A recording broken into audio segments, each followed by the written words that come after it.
Muy buena vida. Hoy vamos a hablar del odio. ¿Y qué tendrá que ver el odio con la buena vida? Pues no podemos tener buena vida si estamos odiando. El odio enferma. El odio nos hace sentir mal. El odio nos pesa. Entonces, ¿qué podemos hacer con esa situación? ¿Qué les parece a ustedes? ¿El odio es algo aprendido? ¿Es algo innato? ¿Es algo que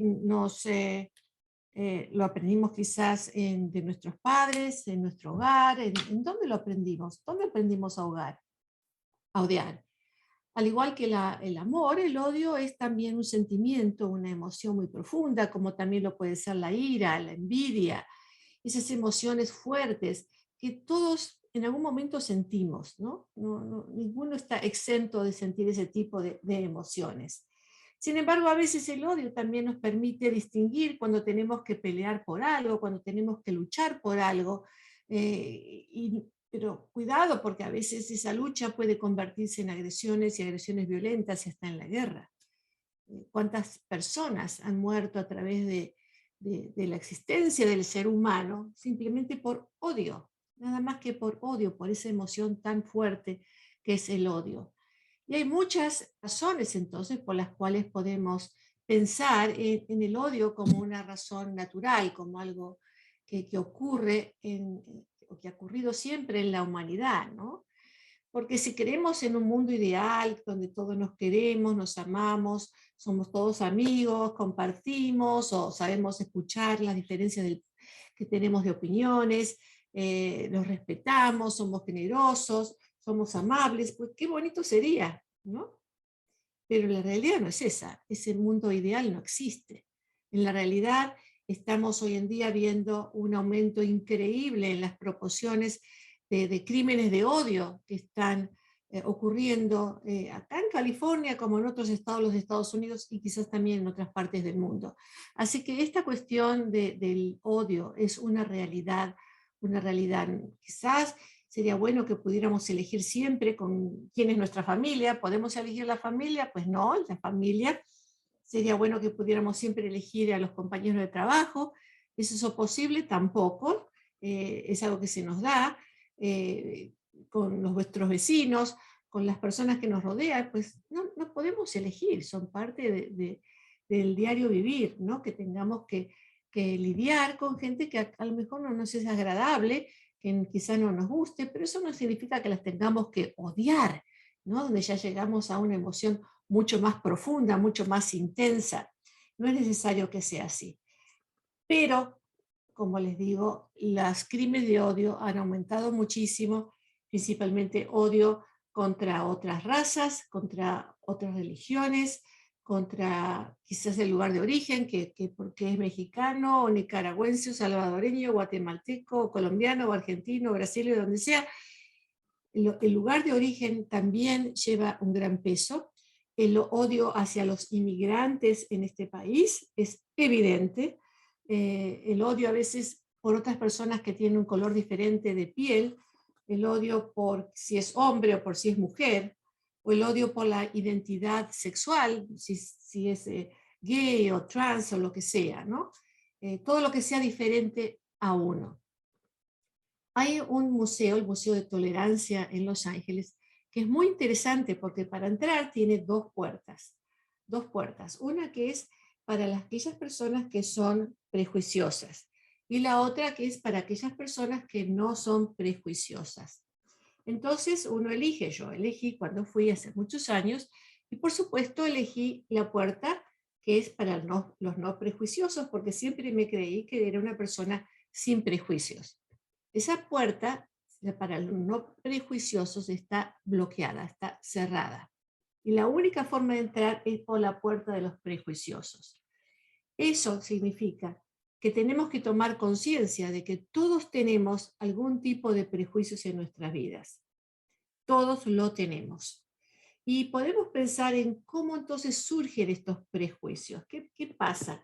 ¿Por qué de los prejuicios vamos al racismo, por ejemplo, ¿no?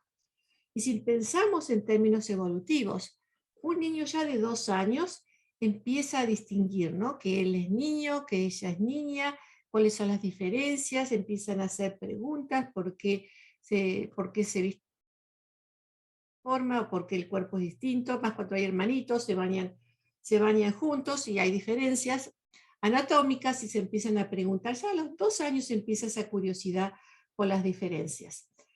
De los 3 y los 5 años, antes de entrar ya a la escuela formal, eh, ya empiezan a tomar más conciencia social acerca de las diferencias, porque empiezan a hacer más relaciones sociales. Empiezan a preguntar quizás por qué José tiene un color de piel más oscura, o quizás por qué aquella niña es rubiecita, o aquella niña rubiecita pregunta si algún día se le va a poner oscura la piel como a su compañerito. Empiezan a ver esas preguntas un poquito más cercanas a lo que es el concepto de las diferencias de los seres humanos. Y bueno, mucho va a tener que ver en esto la respuesta de los padres, ¿cierto?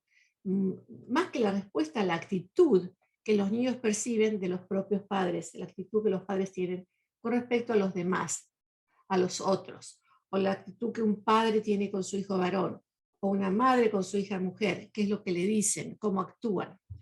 Ya a los 3 a 5 años, en esa época de empezar a socializar, todas esas diferencias ya son aceptadas como normas de una sociedad. Y en la edad escolar, cuando ya hay más desarrollo a nivel emocional, a nivel social, los niños a veces comienzan a poner más hincapié justamente en esas diferencias. Ahí es cuando comienza el bullying en las escuelas, porque la necesidad de pertenecer a un grupito, de ser aceptado con un grupito, hacen que a veces estos niños conformen con lo que el grupo más grande está actuando, pensando, realizando para influenciar en aquellos otros niños que quizás con un problema de autoestima no puedan diferenciarse y sientan que para ser admitidos tienen que comportarse, actuar, pensar como los demás. Y por supuesto, esto se pone en forma mucho más evidente en la adolescencia, donde los muchachitos ya con ese ímpetu de ser los ganadores de la vida, donde esas hormonas flotan por aquí y allí, hacen que estos muchachos y muchachas quizás se aunan mucho más a grupos de pertenencia, porque es muy importante en esta edad de la adolescencia el poder pertenecer, desarrollan su identidad a través del pertenecer a cierto grupo de amigos, y entonces las presiones son todavía mucho más grandes cuando tienen que eh, admitir que les gusta o no les gusta, o pertenecen o no pertenecen, o apoyan o no apoyan, y hacen bullying o no bullying, ¿cierto?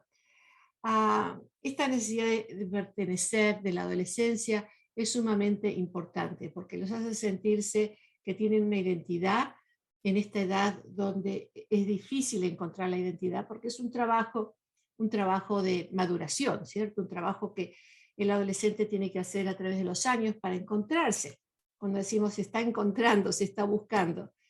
Y bueno, lamentablemente cuando hay una autoestima pobre y tienen dificultades para valorarse a sí mismos, necesitan pertenecer a este grupo que lo va a valorar desde el afuera, porque la valoración desde adentro no está bien desarrollada todavía.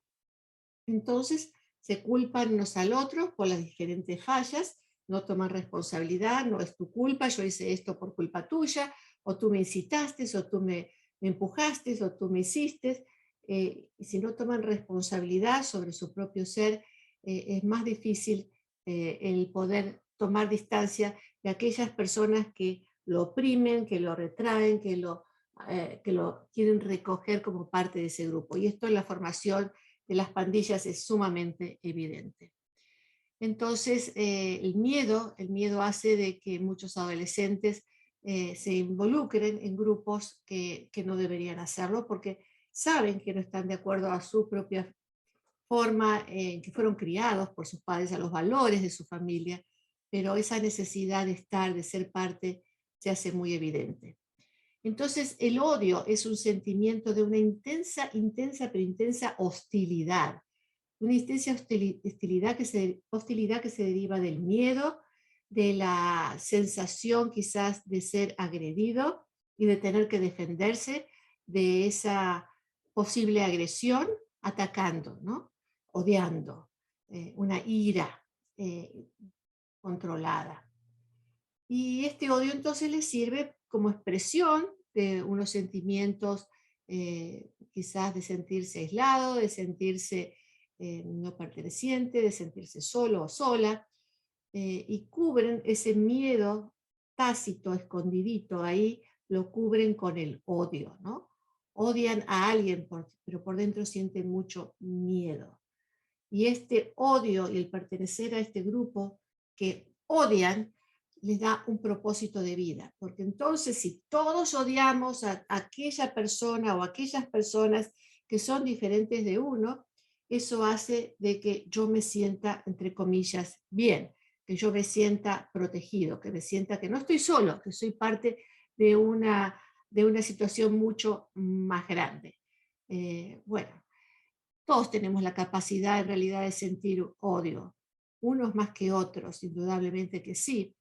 El odio puede ser algo normal, si es algo que uno reacciona en un momento porque fue agredido, porque le dijeron algo, porque le hicieron algo, pero cuando esto es un odio ya estructurado, que uno lo lleva por mucho tiempo, que uno no lo deja ir, que lo hace parte de su vida.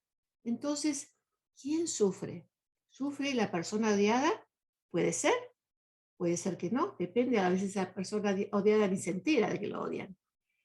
Eh, Son muchas las situaciones que pueden pasar con la persona que es odiada, pero la persona que odia sufre muchísimo en su vida, puede tener muchas implicaciones negativas, porque puede afectarle a las relaciones personales con su familia, con sus amigos, en el trabajo, con profesionales, afectarle completamente su vida y le afecta la capacidad de planear la vida, la capacidad de pensar en algo que sea mejor para él o para ella, algo, algo que le permite una vida agradable para disfrutar, porque está totalmente involucrada con el odio, ese sentimiento profundo y con la posible agresión hacia la persona odiada.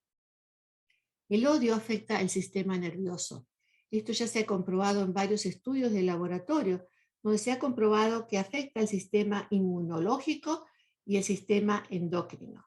Endocrino, inmunológico. Inmunológico de la capacidad de crear defensas para no enfermarse. El sistema endocrino, que son las hormonas y cómo reaccionan las hormonas que reaccionan al estrés, que nos permiten a veces huir si estamos en una situación de peligro, son generalmente el cortisol y la adrenalina.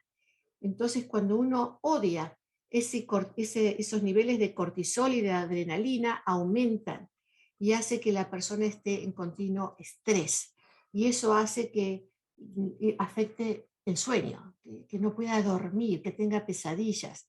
Le puede afectar también en aumentar de peso, le puede afectar a nivel emocional, de crear ansiedad, de crear depresión, de crear enfermedades crónicas también.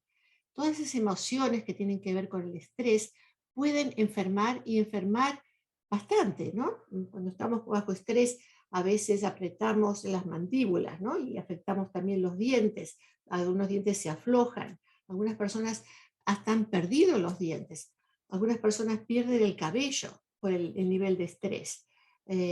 Sentimos los músculos tensos. Si tenemos dolor, el dolor se incrementa por toda la tensión. Es decir, que todo lo que trae el odio es realmente un reflejo negativo hacia uno mismo, hacia uno mismo. Y estar pensando continuamente para aquella persona que odia, en cuál va a ser la reacción de la persona a la cual va dirigido ese odio, o sea, la persona odiada, en pensar qué es lo que va a hacer, cómo va a reaccionar, si se enterará o si ya se enteró, o no sé, todas las historias que uno se puede hacer en su propia cabeza acerca de cómo va a ser dirigido ese odio y cuáles van a ser las reacciones, hacen que cree una ansiedad terrible en la persona, que viva con mucha inquietud, que viva con ese pensamiento obsesivo o esa paranoia también, pensar que a lo mejor me va a volver a mí ese odio que yo le tengo a esa persona. El odio que todos podemos sentir en algún momento. Algunas personas piensan que es lo contrario del amor, ¿cierto? Ustedes conocen esa canción que dice, solo se odia lo querido, ese balsecito peruano, ¿no? Pero hay muchas canciones que hablan también del odio. Pero quizás la contrapartida del odio no sea el amor, sino que sea el desapego. Y a mí no me importa. eh, el no prestarle atención para nada a la otra persona. Quizás ese sea el contexto en que podamos pensar en lo opuesto al odio, pero todo depende de cuál sea la situación. Lo interesante es que la persona que odia, que trata de sentirse mejor consigo misma, poniendo mal a la otra persona, agrediéndola o mirándola mal o hablando mal de esa persona, en realidad al hacer todo eso, lo que le ocurre es que no se siente mejor. La intención quizás, intención enferma podríamos decir, es sentirse mejor que el otro, mientras que en realidad por todos esos sentimientos negativos termina esa persona sintiéndose peor todavía, peor todavía. Entonces, ¿por qué odiamos? ¿Por qué odiar? ¿No? ¿Es porque le tenemos miedo a la otra persona? ¿Porque tenemos miedo que esa persona nos haga un daño mayor? Entonces la odiamos porque nos estamos protegiendo como un factor miedo. O quizás odiemos a alguien porque sea diferente de uno, diferente porque es republicano o demócrata, diferente de uno, o quizá porque tenga otra religión y piense entonces que su concepción de Dios está equivocada, o quizás odiemos porque es de otro país y generalicemos que las personas de otro país entonces son de determinada forma. ¿Sí? Ese tipo de odio realmente, si nos ponemos a pensar, no tiene ningún sentido, ¿no? Porque todas las personas de ese país no son iguales, porque todas las personas de esa religión no son iguales, porque todas las personas de mujeres, porque todas las mujeres no son iguales, ni todos los hombres son iguales, ¿cierto? Entonces es como que es un odio ignorante cuando pensamos en la otra persona como diferente a uno y por eso la odiamos. También podemos odiar porque no tengamos compasión por el otro. Eso ya sería más una patología de salud mental de un psicópata que simplemente odia porque no puede sentir nada de compasión por el prójimo y si el prójimo sufre, no le importa. Entonces ya hablamos de una psicopatía o una sociopatía, un problema de salud mental. O también podemos hablar del odio para ser aceptado en el grupo, como hablábamos de recién, porque uno está vacío en esa identidad de saber quién uno es y busca entonces la aceptación por medio del grupo. Muchos odian porque sienten impotencia, impotencia quizás contra un sistema médico de salud o un sistema judicial, pensando que las leyes no actúan como deberían de actuar, o, o en las escuelas o en sistemas educativos, porque no dan la misma oportunidad que uno piensa tendrían que darle, o sea, por distintas ideologías, ¿no? También no puede odiar porque se siente amenazado, siente que cierta persona le va a hacer daño y entonces odia a esa persona, pero eso ya es más de su capacidad de poder defenderse de la supuesta amenaza.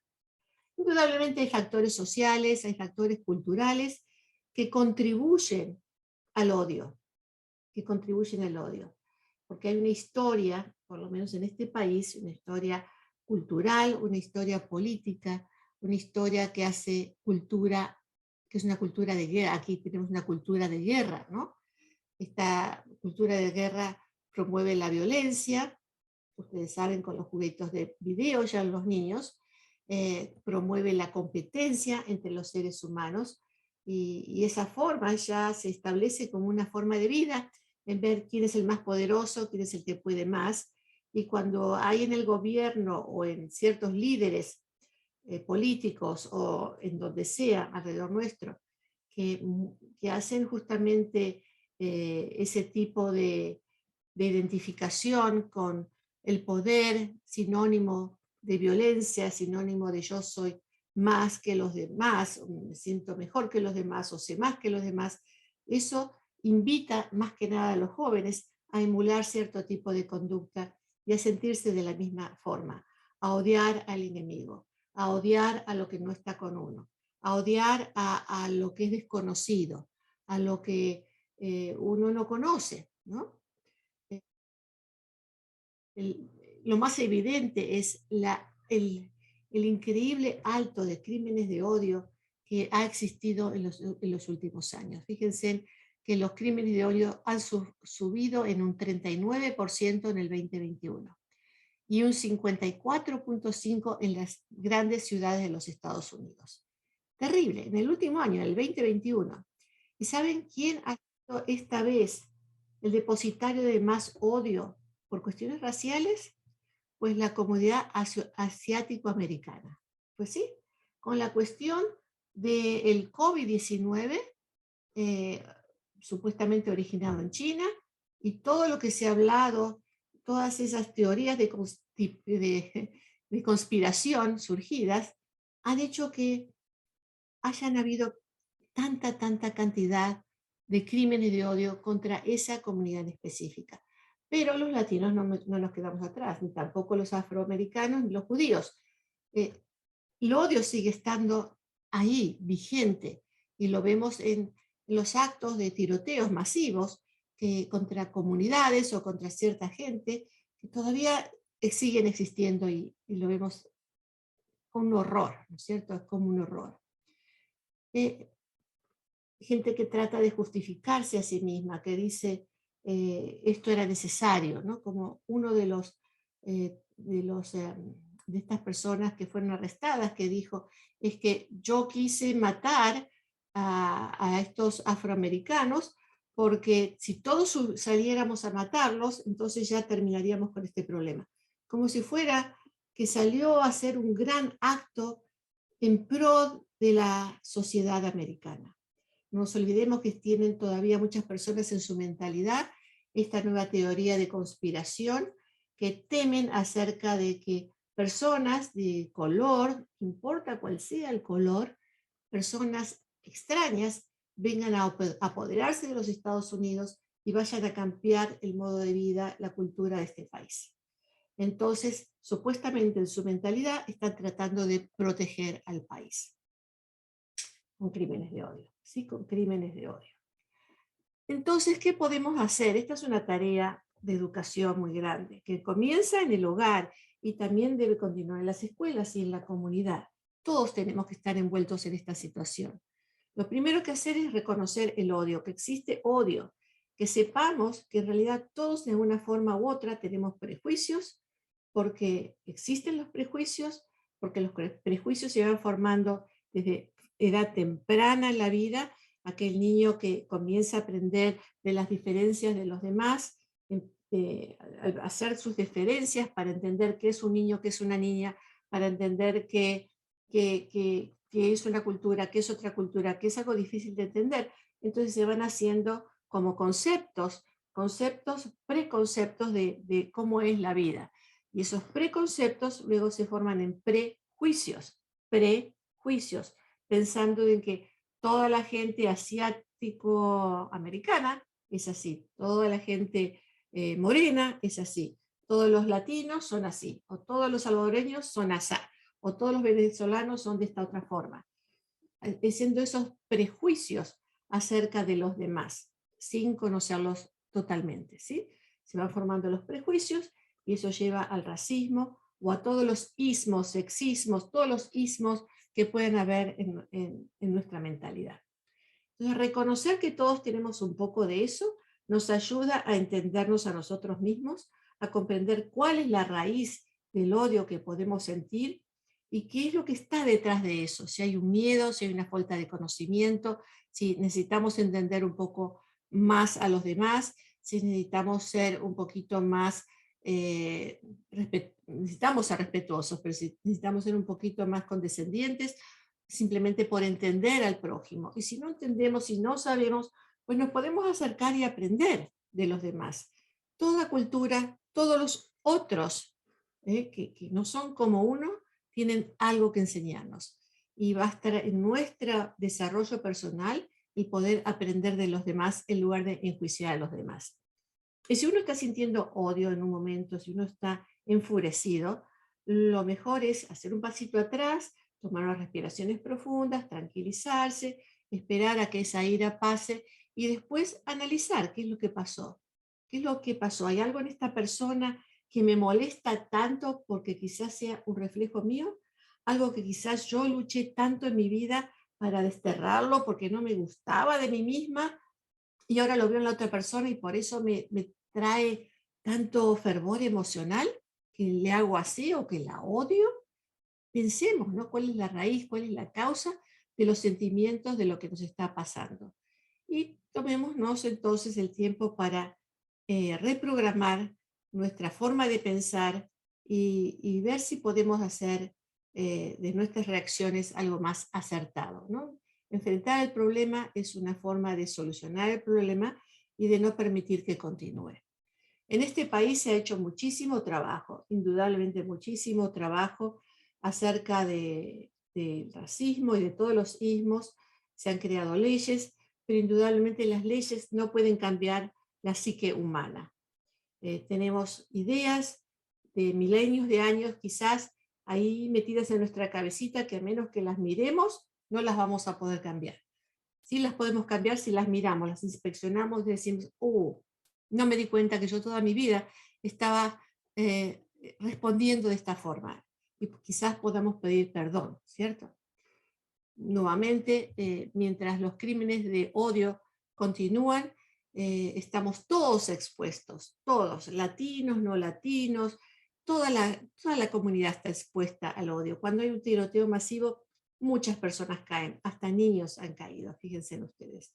Así que esto es algo que todos como comunidad tenemos que afrontar, reconocer nuestra responsabilidad y poder manejarla de una forma mucho más sana de lo que estamos haciendo. Es muy importante también responder a los crímenes específicos de odio de la forma correcta. Se hacen estadísticas continuamente para saber cuáles son los crímenes de odio en el momento. Y eso es muy importante porque teniendo esas estadísticas, entonces se pueden hacer leyes acordes para proteger a la comunidad. Va a salir o ya ha salido una nueva línea que es el 311, que es para reportar los crímenes de odio. Si usted o alguien que usted conoce ha sido víctima de un crimen de odio, o sea, que le han hecho una agresión terrible por una cuestión de ya sea raza, religión, país de origen, por ser hombre, por ser mujer, o por su, quizás también por su discapacidad, personas que tienen problemas en silla de ruedas, por ejemplo, que las atacan por estar en silla de ruedas, fíjese, eso también, o por la identidad de género, o sea, por ser gay, por ser trans o lo que sea dentro de su identidad de género, esas personas, si son agredidas, tienen que reportarlo al 311 para que tengamos entonces como país un mejor entendimiento de lo que está ocurriendo y quizás poner entonces fórmulas más efectivas en las escuelas, por ejemplo, que sería ideal que se fomentara mucho más el trabajo acerca del respeto al prójimo, fundado en esos números que necesitamos con tanto fervor.